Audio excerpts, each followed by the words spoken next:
रोहन ऐजा का hand carry उठता है, गाड़ी में रखता है और बिना किसी देर के अपनी चाची मुसर्रत के घर पहुंच जाता है। दरवाजा खुलता है। मुसर्रत रोहन को देखकर खुश हो जाती है। उन्हें लगता है कि रोहन अपनी बीवी को वापस ले जाने आया है, मगर हकीकत कुछ और होती है। रोहन बैग अंदर रखता है और ठंडे लहजे में कहता है, चाची ये सामान असद भाई ने ऐजा भाभी के लिए भेजा है। उनका कहना है कि अब वो ऐजा को इस घर में नहीं रख सकते। मुसर्रत का चेहरा फीका पड़ जाता है।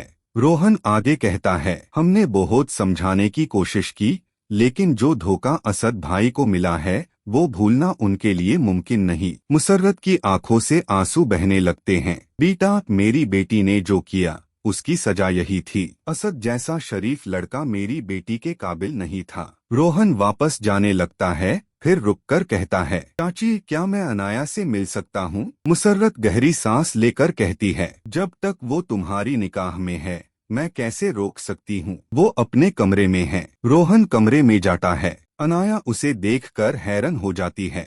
तुम यहाँ क्यों आए हो? रोहन भरी आवाज में कहता है, अनाया मैं तुमसे माफी मांगने आया हूँ। मैंने तुम पर शक किया, इल्जाम लगाया, मैं गलत था। अनाया सख्ती से जवाब देती है, अगर सिर्फ गलती होती तो माफ कर देती, मगर इल्जाम गलती नहीं होता रोहन, और मैं जानती हूँ तुम यहाँ मेरे लिए नहीं अपने बच्चे के लिए आए हो। रोहन घबरा कर कहता है, तुम मुझे मेरे बच्चे से अलग नहीं कर सकती। मैंने तुमसे सच्ची मोहब्बत की है। अनाया की आंखों में आंसू आ जाते हैं। अब बहुत देर हो चुकी है, मैं तुम्हारे साथ वापस नहीं जा सकती। रोहन टूटकर वापस घर लौट आता है। एशल उसे देखकर पूछती है, क्या हुआ रोहन? रोहन कहता है, अनाया अब मुझसे बहुत नाराज है, वो मेरे साथ नहीं आना चाहती। एशल तसल्ली देती है, तुम परेशान मत हो, मैं खुद उससे बात करूंगी। एशल अनाया को कॉल करती है और कहती है, अनाया, रोहन अपनी गलती पर शर्मिंदा है और सच ये है कि ऐजा के फैसलों ने तुम्हारी जिंदगी बेहतर बना दी। अनाया रोट ह्यू कहती है, शायद आप ठीक कह रही है,